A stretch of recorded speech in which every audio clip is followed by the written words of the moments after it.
আসসালামু আলাইকুম। আমি আজকে ইলিশ মাছ রান্না করব, বেগুন আর আলু দিয়ে চচ্চড়ি, একটু ঝুলঝুল করে রান্না করব।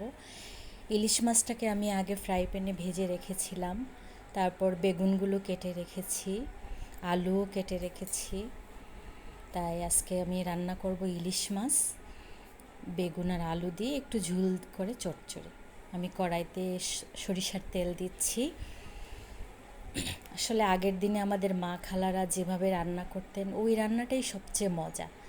আর ইলিশ মাছের যে ঘ্রাণ আগে ছিল ওই ঘ্রাণ আর এখন নাই। যাক, তারপরও আমাদের খেতে হবে। আল্লাহ তাআলা আমাদেরকে যে অবস্থায় রাখেন সে অবস্থায় ভালো থাকতে হবে। পেঁয়াজ দিয়ে দিলাম, পেঁয়াজ দিয়ে ভেজে নিচ্ছি আগে। লবণ দিয়ে দিলাম 1 চামচ। রান্না করাটা আসলে অনেক ভালো লাগে আমার। আমি প্রায় 25 বছর হবে সংসার করছি, রান্না করছি, নিজের মতো করেই সব কিছু করি। মায়ের কাছ থেকে শেখা, খালাদের কাছ থেকে শেখা, এরকমভাবেই শিখি। এখন আসলে ডিজিটাল যুগ বের হয়েছে, তো সবাই যে যার মতো করে করে এটা দেখানো। হলুদের গুঁড়া দিয়ে দিলাম 1 চামচ, তারপর মরিচের গুঁড়া 1 চামচ। একটু বেশি দিলেও যদি ঝাল খেতে চান তাহলে দিতে পারেন, আমি 1 চামচে একটু বেশি দিলাম। তারপর ধনিয়ার গুঁড়া 1 চামচ। হালকা মশলা দিয়ে রান্না করাটাই ভালো। আর ইলিশ মাছ তো যে কোনোভাবেই আপনি রান্না করেন সেটা অনেক সুস্বাদু হয়, ভালো লাগে। তবে আগের দিনের ঘ্রাণ আর গন্ধ এখন আর ওই রকমভাবে পাওয়া যায় না। তাছাড়া ইলিশ মাছ অনেক দাম। তারপর রসুন বাটা, পেঁয়াজ বাটা আমি দিয়ে দিলাম। আমি এবার রান্না যখন করি তখন পেঁয়াজ রসুন সব কিছু যখন রান্না করি তখনই সব কিছু তৈরি করে দিয়ে দিই। ফ্রিজে আমি কোনো কিছু রাখি না। আমার কাছে মনে হয় এটাই ভালো। ফ্রিজে রাখলে আইস হয়ে গেলে সেটার ঘ্রাণটা আর থাকে না। তারপর আগে আমি আলুটা দিয়ে দিলাম। আলুটাকে ভালো করে ভুনা করে নিব। আলুটা যেহেতু শক্ত জিনিস, বেগুনটা নরম জিনিস, আলুটাকে আগে একটু মশলা দিয়ে ভুনা করলে ভালো হবে। ভুনা করে ভেজে আমি সামান্য কিছু পানি দিয়ে 5 মিনিট ভুনা করে নেব।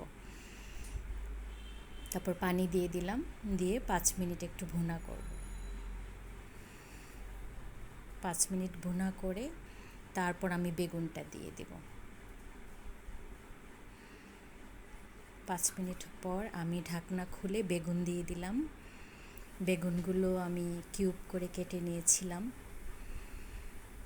নেড়ে দিচ্ছি। আসলে রান্না অনেক দেশের অনেকেই অনেক রকমভাবে করে। আমাদের দেশে তো কত ধরনের মানুষ, কত ধরনের ভাষা, কত ধরনের রান্না, সবাই সবার মতো করে রান্না করে। আসলে সবার রান্না আমিও মাঝে মাঝে ইউটিউবে দেখি, আমার ভালোই লাগে। সবারটা আমি একটু একটু করে ফলো করি। আমিও চাই আমারটা দেখুক, কেউ দেখে শিখুক। আমি তো একজন মা, আমারটা অন্যে শিখুক, সেটা আমার কাছে ভালো লাগবে। যাই হোক, আমি আবার ঢাকনা দিয়ে দিলাম, কিছুটা পানিও দিলাম। 5 মিনিট পর ঢাকনাটা খুললাম। খুলে মাছগুলো খুব সাবধানে আস্তে আস্তে যেন ভেঙে না যায় ওই রকমভাবে আমি আলু আর বেগুনের মধ্যে দিয়ে দিলাম। আস্তে আস্তে দিচ্ছি, নাড়া দিয়ে দিচ্ছি। মাছগুলো যেন আস্ত থাকে এজন্য আমি চামচ দিয়ে বেছে বেছে দিচ্ছি।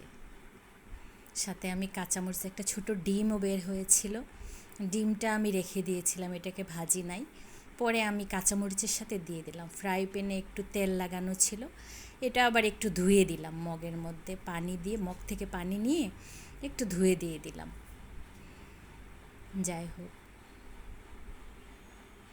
আবার একটু পানি দিলাম, দিয়ে নেড়ে দিচ্ছি।